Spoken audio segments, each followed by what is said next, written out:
Are you looking for a new mattress but just don't know what to choose? I'm Dr. Jody Freedman, the chiropractor at Willowbrook Chiropractic in Langley, and I'm here with Farouk Manji from Sleep Shop. We're going to talk a little bit about all the different elements that go towards choosing the right mattress for yourself. You remember Farouk from last year, we did a little bit of a quick video on just some quick mattress questions, but we're here today and we're going to kind of go a little bit deeper, really to guide you through the process of getting a mattress. So thank you for having me back. Thank you, and thanks for having me be a part of the session. Absolutely. So I imagine when people come into the shop and they're looking for a new mattress, you probably start out with a few questions then? Yeah, it's all about qualifying and understanding the needs, because we generally know that not one mattress will fit all and cure everything. Of course. So asking the right questions is something that's very pivotal as part of our process. Okay. So a couple of key questions we want to understand is how the customer sleeps and what position they sleep in, if they have any ailments that we should be aware of, any back pain, leg pain, acid reflux, etc. And then we'll take them through a comfort test. Okay. And so then what is the comfort test then? That will help us determine what level of comfort they're looking for. Often people will come in generally with the conception that a firmer bed is better for my back. And we try to educate them that it doesn't have to be firm. You can definitely have a medium to a softer bed as long as it's got the right support. Sure. So we bring them to our test area and we'll put them down on a medium firm, a firm, and a soft, and see what feels good for them. Excellent. And I think sleep position comes into that as well, right? 100%. Yeah. So the sleep position will help us with not only the firmness, but the type of pillow they need. Okay. So we pair the pillow and the mattress comfort together and find the right sleep solution. Absolutely. So that's great. Okay, so there is a process to everything. Yes. So that's great. So people just have to have some answers to your questions, and then they can kind of go through the process. Exactly. So that's great. Okay, so so we've talked about what kind of firmness that people are looking for. They're going to test that out. Then what's kind of the next step of things there? Really, there's a lot of different mattress options out there. You probably guide them through different choices like traditional mattresses, kind of new materials and such then, right? Exactly. It's like you've done this already. So once we've determined the comfort level, so for example, if it's a medium feel that they like between the choices, we'll then take them to 3 or 4 other types of mattresses with that medium comfort level. Okay.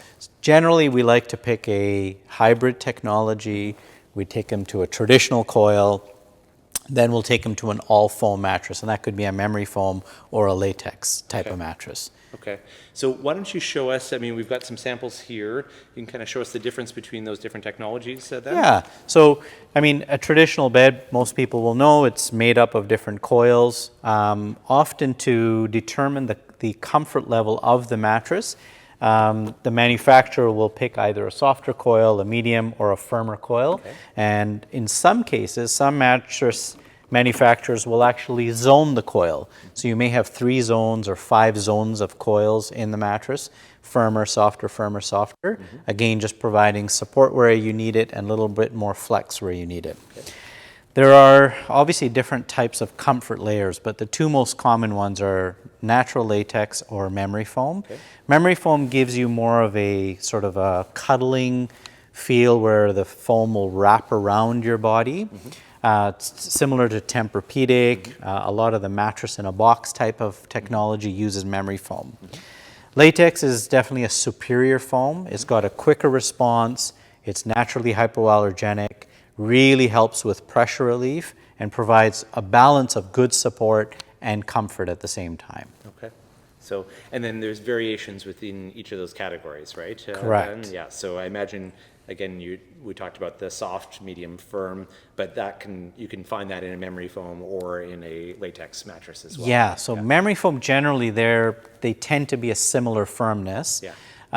But what will dictate how the mattress feels is what's under the memory foam. Maybe it's a really firm core, maybe it's a firmer coil, but with latex you can definitely choose varying degrees of firmness. You can get a very soft latex, a firmer, or a medium latex. Okay. So, and then in terms of like kind of diving a little bit deeper into those, what's kind of the pros and cons for different things? I know it's a broad question when we're trying to get really specific, but generalities, who doesn't like a memory foam mattress and who really likes a memory foam mattress? It's an excellent question, actually. So I'd say let's go with the pros and cons of memory foam. Sure. So the pros of memory foam is if you definitely like to feel more cuddled, you'll love the feel of this. It really helps with that pressure relief. It definitely helps with motion transfer in the bed. Like you really don't feel anything next to you with the way memory foam is.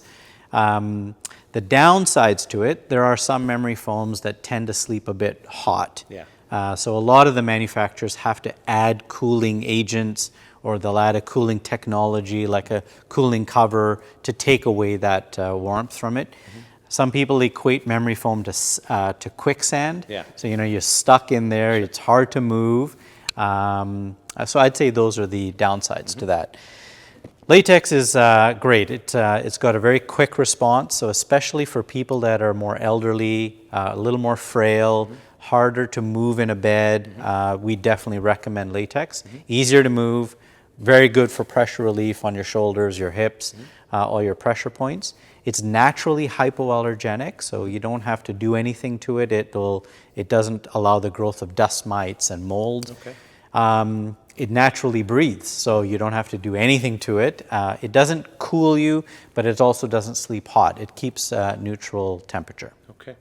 And then like a traditional coil mattress, then sort of pros, cons there as well. Yeah, so traditional coil, I mean, it's great. It's been around for over 100 years. Sure. The technology, it's still used today. There's still people that prefer that more traditional feel.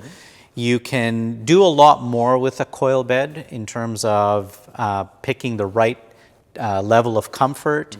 In most of the luxury category, they're still using the traditional coil. And the other nice thing is, as I mentioned earlier, is the zoning. So now a lot of the manufacturers are using zoned coil systems so that they're able to provide more support where you need it, and then more of the contouring where you need it. Yeah, makes sense.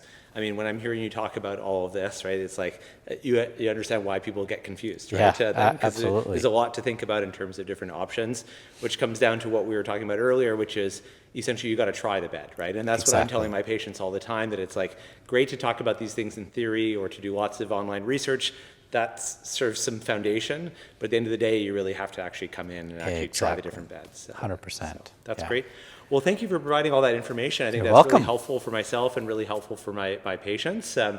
If you have more questions about mattresses, and certainly if you want to try them out, definitely visit Farouk and his team here at Sleep Shop in Langley. If you've got some back problems that are keeping you from sleeping, or again, if you need some more advice on mattress selection, certainly ask myself, Dr. Jody Freedman, or Dr. Armstrong. We're always happy to help.